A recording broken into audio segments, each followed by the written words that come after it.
بات کو ذرا ہم ایک اور انداز سے بھی بیان کرتے ہیں کہ اس دنیا کے اندر اگر ہماری موجودہ سائنس یہ کہنے پہ تلی ہوئی ہے کہ جو کچھ بھی ہے وہ مادی ہے، میٹر، مادہ، یہی سب کچھ ہے۔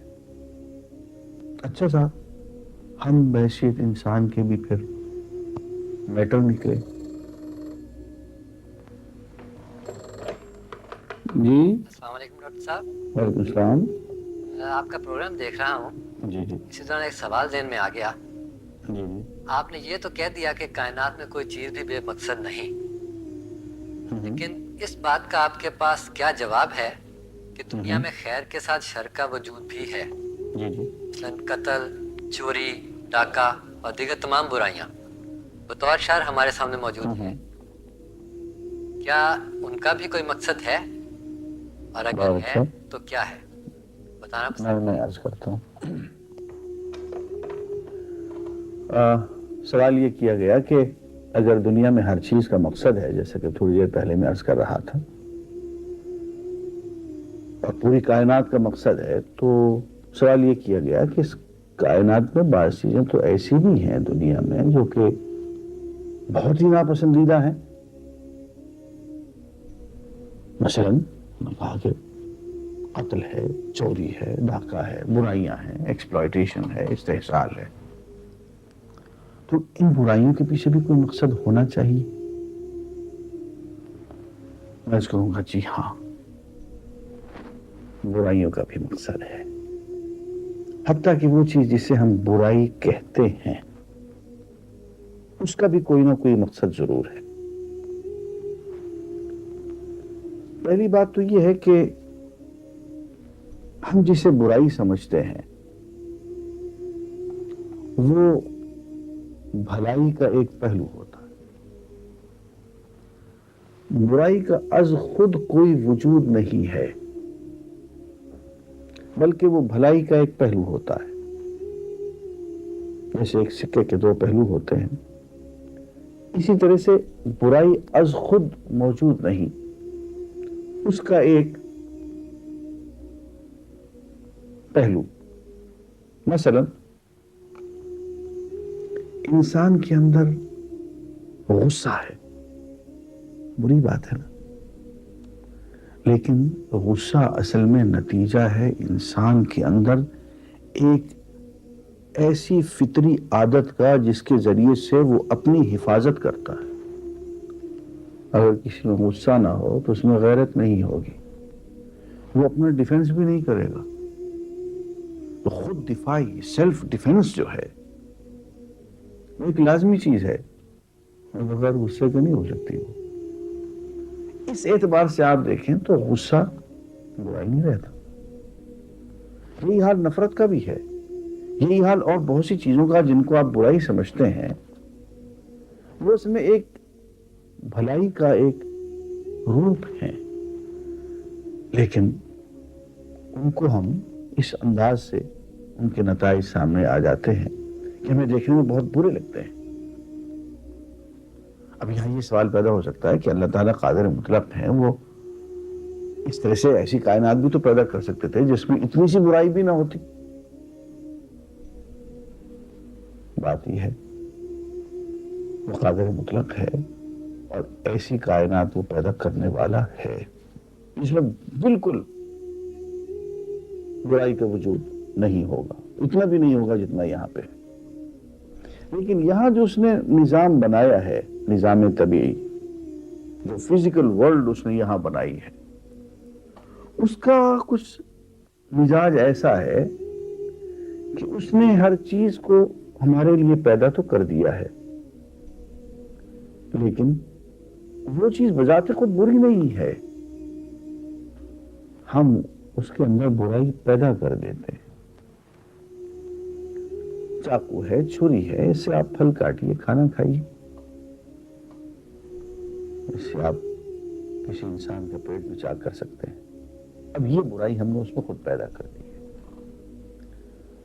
آپ یہ کہنا چاہتے ہیں کہ چاقو پھل تو کاٹے لیکن کسی کا پیٹ میں اگر اس کو گھونپا جائے تو وہاں اس وقت کند ہو جائے. یہ اس دنیا کے نظام میں نہیں چلے گا. آپ یہ چاہتے ہیں کہ آگ ہو جس سے ہم کھانا تو پکا سکیں، لیکن اس آگ میں یہ خاصیت نہ ہو کہ وہ گھر جلائے. یہ اس دنیا کا قانون نہیں. اس کی وجہ میں آپ سے عرض کروں، اس دنیا کا جو نظام ہے وہ نظام امتحانی ہے. اس میں آگ بری چیز نہیں ہے. اگر آگ نہ ہو تو ہم شاید ہم زندہ بھی نہ رہ سکیں. بہت بڑی نعمت ہے.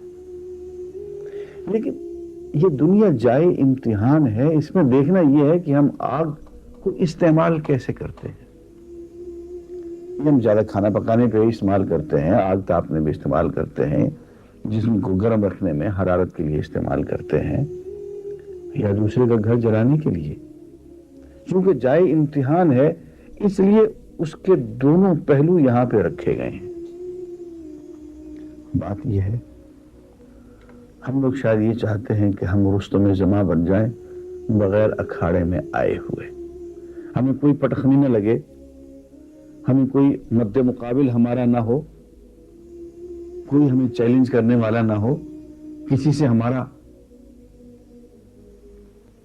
ایسا مقابلہ نہ ہو کہ وہ بھی ہمیں پکڑ کے نیچے پٹخ دے. اس کے بغیر ہم کہیں کہ جی ہم رستم زماں ہیں. ایسا نہیں. اس دنیا کا یہ قانون نہیں ہے. اس دنیا میں اگر آپ کو ترقی کرنی ہے تو آپ کو اکھاڑے میں اترنا پڑے گا. سامنے آپ کا مد مقابل ہوگا، اس مد مقابل کو پچھاڑیے اور آگے بڑھیے. پھر آگے ایک اور مد مقابل آئے، اس کو پچھاڑیے اور آگے بڑھیے. یہ جو کہا کہ یہاں تو مقابلہ ہوگا، یہ تو پوری زندگی اکھاڑے کا نام ہے. آپ اکھاڑے میں جو سامنے کھڑا ہوا مد مقابل ہے اس کو آپ برائی کہہ رہے ہیں. اجی اگر وہ سامنے نہ ہوتا اور وہ آپ کے ساتھ داؤ پیچ نہ کھیلتا، وہ آپ کو اٹھا کے نہ پٹکتا تو آپ کے بازو میں بھی قوت نہ ہوتی. یہ ایک چیلنج ہے پوری کی پوری زندگی. آپ اس چیلنج کو برائی کہنا چاہتے ہیں. یہ بات عربی میں یوں کہی گئی کہ تعرف الاشیاء بازدادها. چیزیں اپنی انٹونیمز کے ساتھ، اپنی ازداد، اپنی ضد، اس کے ذریعے پہچانی جاتی ہے. سیاہ رنگ اگر سفید پس منظر میں آئے تو بڑا حسین لگتا ہے. ایک سامنے تختہ ہے پورے کا پورا سفید ہے، کوئی اس میں حسن نہیں ہوگا. لیکن اگر اس کے بیک گراؤنڈ میں ایک رنگ ہے اور پھر اس بیک گراؤنڈ کے اوپر اور رنگ جمائے گئے ہیں مختلف قسم کے، تو پیس آف آرٹ بن جائے گا کہ مختلف رنگوں کو مختلف پس منظر میں، مختلف بیک گراؤنڈ میں حسین انداز میں سجا دیا گیا ہے. اور پس منظر جتنا مختلف ہوگا، پس منظر جتنا تیکھا ہوگا، الگ ہوگا، اتنا ہی حسن بڑھتا چلا جائے. گلہائے رنگا رنگ سے ہے زینت چمن، اے ذوق اس جہاں کو ہے زیب اختلاف سے. آپ چاہتے ہیں کوئی اختلاف نہ ہو؟ بڑی برائی کی بات ہے کہ ایک بڑا ہو ایک چھوٹا ہو. لیجیے صاحب، کوئی نہ باپ رہا نہ کوئی بیٹا رہا، نہ کوئی مذکر رہا نہ کوئی مؤنث رہا. پتہ چلا کہ پوری کی پوری زندگی ایک میکینیکل ہوگی، سب کے سب ایک ہی طرز کے چلے آ رہے ہیں. آپ چاہتے ہیں یہاں کوئی انتظار کی تکلیف نہ ہو؟ آپ تو وقت کی بھی قید سے آزاد ہو گئے.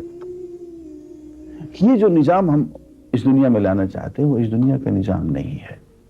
ہم بہت جلد اس نظام کی طرف لپکنا چاہتے ہیں جو آخرت کا ہے. وہ امتحانی نظام نہیں ہوگا، وہ جزا کا نظام ہوگا. جزا کے نظام میں برائی کا کوئی تصور، تکلیف کا، شر کا کوئی تصور نہیں ہوگا. یہ نظام جو ہے بیسیکلی یہ امتحانی نظام ہے. اور پھر یہ کچھ نظر کا دھوکہ بھی ہے. مثلا ہم دیکھتے ہیں کہ ایک مالی جو ہے وہ کینچی لے کے پودوں کو کاٹتا چلا جا رہا، برابر کرتا چلا جا رہا. اب مالی کے نقطہ نظر سے وہ بہت بڑا خیر کا کام کر رہا ہے، لیکن پودے کی طرف گلا کٹ گیا. پودے کے نقطہ نظر سے وہ برائی ہو گئی، شر ہو گیا. ایک بچہ ہے، اس کو پھوڑا نکل آیا ہے، سرجن اس کے پھوڑے پہ چھری رکھ کے اس کا مواد نکال رہا ہے. اب والد کی نظر سے، والدہ کی نظر سے، ڈاکٹر کی نظر سے وہ ایک بہت بڑا خیر کا کام کر رہا ہے، برائی کو ہٹا رہا ہے، لیکن بچے کی نظر سے تو سرجن جو ہے بہت ظالم آدمی ہے۔ ایک استاد ہے، ایک والد ہے، وہ بچے پہ جہاں ضرورت پڑتی ہے اس کو جھڑکتا ہے، اس کو سختی کرتا ہے۔ بچے کے نقطہ نظر سے وہ بہت بڑا ظلم ہے، بہت بڑی زیادتی ہے، لیکن والدین کے نقطہ نظر سے وہ بہت بڑی ضرورت ہے۔ یہاں کے کچھ معاملہ ریلیٹو بھی ہو جاتا ہے، اضافی بھی ہو جاتا ہے کہ آپ کے نقطہ نظر سے ایک چیز بری ہے، دوسرے کے نقطہ نظر سے وہی عین ضرورت ہے۔ تو اس اعتبار سے اگر غور سے دیکھا جائے تو دنیا میں شر کا وجود بذات خود انٹرنسیکلی موجود نہیں ہے، بلکہ خیر کی ایک ایسی شکل، ایک ایسا پہلو جو ہمارے لیے اس وقت نامناسب لگتا ہے، اس کو ہم شر کہہ دیا کرتے ہیں۔ اب میں واپس اپنی بات کی طرف آتا ہوں جو میں عرض کر رہا تھا۔ ایک دلیل تو میں نے وجود باری تعالیٰ پہ یہ دی کہ پوری کائنات بامقصد ہے، اس کا کوئی مقصد ہے۔ کائنات کے اگر مقصد ہے تو پھر اس کے پیچھے کوئی ڈیزائنر بھی ہے، کوئی آرکیٹیکٹ بھی ہے، کوئی پلانر بھی۔ دوسری دلیل اس کے دوران سوال آ گیا، میں یہ پیش کر رہا تھا کہ یوں کہا جاتا ہے کہ اس دنیا میں سوائے میٹر کے، سوائے مادہ کے اور کچھ نہیں۔ ہم بھی اوپر سے لے کے نیچے تک مادہ ہی مادہ ہے، میٹر ہے۔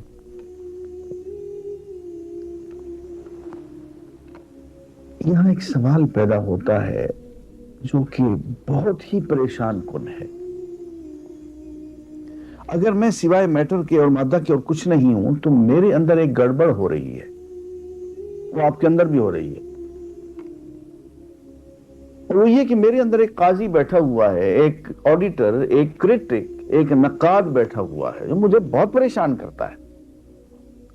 ذرا سا کام میں کچھ نامناسب انداز میں کر دوں، کسی کو تکلیف پہنچا دوں، کوئی غلط کام کر دوں، جھوٹ بول لوں، تو میرا جینا حرام کر دیتا ہے، میری نیند برباد کر دیتا ہے، مجھے سونے نہیں دیتا۔ یہ کون ہے بھائی؟ مادی چیز ہے کوئی؟ یہ تو میٹیریل چیز ہے، ہر وقت بیٹھ کے میرے کچوکے لیتا رہتا ہے۔ یہ اندر ہی اندر کوئی پولیس مین ہے، یہ کوئی قاضی ہے، کوئی مجسٹریٹ ہے، کوئی آڈیٹر ہے، کوئی کرٹک ہے، کوئی شاعر ہے، یہ ہے کیا بھلا یہ چیز؟ اتنی تو میں گواہی دیتا ہوں کہ یہ میٹر نہیں ہے، یہ مادہ نہیں ہے، یہ مادہ سے بالکل ماورا کوئی چیز ہے، یہ طبیعت سے اور فزیکل ریالٹی سے بالکل الگ ایک میٹر فزیکل قسم کی چیز ہے جس نے ہماری نیندیں آرام کر رکھی۔ اس کو ہم آپ ضمیر کہہ لیجئے، کانشنس کہہ لیجئے، روح کہہ لیجئے، نفس لوامہ کہہ لیجئے، نام بہت ہیں اس کے، لیکن یہ کوئی بلا ہے ضرور، انسانی ضمیر۔ اور میں اس شخص کا چہرہ دیکھنا چاہتا ہوں جو مجھے یہ کہہ دے کہ یہ ضمیر جو ہے یہ سم تھنگ میٹیریل، یہ کوئی مادی چیز ہے، اس کو چھوا جا سکتا ہے، اس کو ٹٹولا جا سکتا ہے، اس کو لیبورٹری میں ٹیسٹ کیا جا سکتا ہے۔ اگر ہمارے اندر ایک کرشمہ ساز ایسا ہے جس کو آپ لیبورٹری میں ٹیسٹ نہیں کر سکتے، کسی خوردبین سے آپ دیکھ نہیں سکتے، کسی لیبورٹری میں کسی لٹمس ٹیسٹ کے تحت آپ اس کی تیزابیت اور اس کا الکلائن ہونا آپ ثابت نہیں کر سکتے ہیں، تو اس کا مطلب یہ ہے کہ انسان صرف میٹر نہیں ہے، انسان صرف مادہ نہیں ہے، بلکہ وہ اس کے علاوہ بھی کچھ ہے۔ یہاں میں کانٹ کا ایک جملہ دہراؤں گا، بہت خوبصورت جملہ ہے اس کا۔ اس نے two things bewilder me. I'm enchanted by two things. Starry heaven at night, and the voice of conscience within me. کہتے دو چیزیں ایسی ہیں جو مجھے بالکل حیران اور دہشت زدہ کر دیتی۔ ایک تو جب میں رات سونے لگتا ہوں تو تاروں بھرا آسمان دیکھتا ہوں، اتنے تارے آپس میں گتھے ہوئے، کہکشائیں کی کہکشائیں، گیلیکسیز کہاں سے آ گئی، کیا ہے اس کا نظام؟ میری حیرت کی انتہا نہیں رہتی۔ اور ایک میرے اپنے ضمیر کی جو اندر آواز ہے، میری سمجھ میں یہ نہیں آیا کہ یہ کون ہے، یہ کیا ہے۔ کوئی ہے جو ہمیں گناہ پہ ٹوک دیتا ہے، کوئی ہے جو ہم میں قربانی کا جذبہ پیدا کر دیتا ہے، یہ کوئی ہے جو ہمیں فرض شناسی کا جذبہ پیدا کر دیتا ہے، یہ میدان جنگ میں لا کے کھڑا کر دیتا ہے، اور ملک کے لیے، قوم کے لیے، اپنے دین کے لیے، اپنے بھائیوں کے لیے، حق کے لیے ہم جان قربان کر دیتے ہیں۔ یہ کوئی ہے، یہ کون ہے؟ اگر یہ صرف میٹر نہیں ہے بلکہ میٹر سے بالکل ماورا، یہ پیورلی فزیکل چیز نہیں ہے بلکہ میٹر فزیکل چیز ہے، ماورا الطبیعی چیز ہے، تو پھر ماننا پڑے گا کہ انسان کے جسم میں صرف جسم ہی نہیں ہے بلکہ روح بھی ہے۔ اور ایک مرتبہ آپ اس چکر میں پڑ گئے کہ ہم صرف میٹر نہیں ہیں بلکہ ہم اسپرٹ بھی ہیں، ہم سول بھی ہیں، ہمارے اندر کوئی ایسی چیز ہے جو کہ ویریفائبل نہیں ہے، تو پھر تو آپ میٹا فزیکل ڈومین میں آ گئے۔ آپ نے روح کو مان لیا تو پھر تو آپ نے خدا کو بھی مان لیا۔ اس لیے کہ روح کی تعریف یہی ہے، قُلِ الرُّوحُ مِنْ أَمْرِ رَبِّي۔ روح تو اللہ کی کمانڈمنٹ کا نام ہے، کمانڈمنٹ آف لارڈ۔ یہ کمانڈمنٹ کی بات بھی بڑی عجیب و غریب ہے، بہت دلچسپ بات ہے۔ میری سمجھ میں نہیں آتی تھی یہ بات کہ یہ امر ربی کیا ہوتا ہے، اور آگے کہہ دیا قُلِ الرُّوحُ مِنْ أَمْرِ وَمَا أُوتِيتُم مِنَ الْعِلْمِ إِلَّا قَلِيلًا، کہ روح جو ہے وہ امر ربی ہے، اور ہاں العلم جو ہے، اور خاص طور پر روح کا علم جو ہے، اس کے بارے میں بہت کم تمہیں عطا کیا گیا، تھوڑا علم تمہیں حاصل ہے، زیادہ نہیں۔ امر ربی، کمانڈمنٹ آف مائی لارڈ، یہ کیا ہوتا؟ یہ بات میں ایک مثال کے ذریعے پیش کیا کرتا ہوں۔ آپ نے دیکھا کہ تیز گام چلی راول پنڈی سے کراچی پہنچ گئی، روک جاتی، اس کا نام آپ نے تیز گام رکھا ہوا ہے۔ لطیفے کی بات یہ ہے کہ آپ دوسرے دن آتے ہیں اور آپ کہتے ہیں کہ میں اپنے والد صاحب کو کل اسی گاڑی پہ چھوڑنے آیا تھا۔ وہ بھائی جس گاڑی پہ آپ اپنے والد صاحب کو چھوڑنے آئے تھے وہ تو کہیں کراچی میں کھڑی ہوئی ہوگی، ابھی راستے میں ہوگی، اس کے ڈبے الگ، اس کا انجن الگ، اس کی سواریاں الگ، اس کا ڈرائیور الگ، اس کا ریلوے سٹاف الگ، اس کی ایک ایک چیز الگ، لیکن آپ کہتے ہیں کہ میں اسی گاڑی پہ کل اپنے والد صاحب کو چھوڑنے آیا تھا، وہ کراچی جا رہے تھے۔ اب کیا چیز ہے جو اس گاڑی کو ایک آئیڈینٹیٹی دے رہی ہے، ایک تشخص دے رہی ہے؟ آپ کہتے ہیں کہ یہی گاڑی، یہی تیز گام۔ بہت باریک سی بات ہے لیکن اس پر ذرا غور کیجئے۔ جبکہ ہر چیز مختلف ہو گئی، وہ گاڑی نکل چکی ہے، اس کا ڈبے، انجن، سب سٹاف، سواریاں، ہر چیز نکل گئی، اس میں سے کچھ بھی یہاں باقی اس وقت نہیں ہے، لیکن آپ کہتے ہیں یہ تو وہی گاڑی ہے، وہی تیز گام ہے، نام بھی آپ نے دیا ہوا ہے اس کو۔ آپ غور کیجئے گا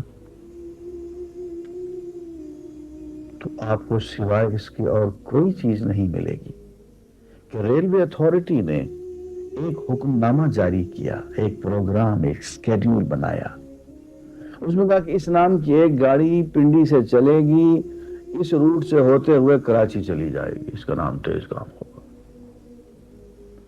اب یہ commandment of the railway authority نے گاڑی کے چند ڈبوں کو آئیڈینٹی دے دی ہے. جناب والا ہمارا جو یہ جسم ہے یہ ہر آن ہر گھڑی بدل رہا ہے. اس کا ایک ایک ٹشو ٹوٹتا ہے، پھوٹتا ہے، بنتا ہے، سنورتا ہے، بگڑتا ہے، پھر بنتا ہے. یہ جسم ہمارا 7 سال کے بعد بالکل بدل چکا ہوتا. اس کا کوئی ذرہ، اس کا کوئی آیوٹا باقی نہیں ہوتا. آج ایک بچہ پیدا ہوتا ہے 7 سال کے بعد اس کا باڈی جو ہے، جسم اس کی ایک ایک ذرہ اس کا بدل چکا ہوتا ہے، کچھ بھی باقی اس میں نہیں رہتا. 1941 میں پیدا ہوا تو 48 میں میرے جسم کا کوئی حصہ باقی نہیں رہا. 55 میں پھر بدل گیا، 62 میں پھر سب کچھ، اور یوں 7-8 مرتبے جسم کا ایک ایک ذرہ مستقل طور پہ بدل گیا. لیکن میں کہتا ہوں جی میں تو وہی ہوں جو 1941 میں پیدا ہوا تھا. کیا یہ ہوئی تیز گاؤں والی بات نہیں ہوگی؟ میں وہی ہوں. کیا ہوں؟ جسم کا تو ایک ذرہ بھی باقی نہیں رہا، تو پھر میں کیا ہوں؟ امر رب، commandment of my Lord. اس نے ایک حکم دیا ہے کہ یہ شخص 41 میں پیدا ہو کے یوں مسافت طے کرتا ہوا اپنی منزل کی طرف فلاں وقت پہنچ جائے گا. اس نے میری زندگی کا ایک نظام، ایک سکیڈول، ایک نصاب، ایک ضابطہ مرتب کر دیا ہے. وہی امر ربی ہے. اسی نے مجھے تشخص عطا کر دیا ہے، آئیڈینٹی اور ذات عطا کر دی ہے. اسی کی بنیاد پہ میں اپنے آپ کو میں کہتا ہوں کہ میں ہوں. میرا تشخص امر ربی ہے اور وہ روح ہے. قل الروح من امر ربی وما اوتیتم من العلم الا قلیلا. شکریہ. آخر دعوانا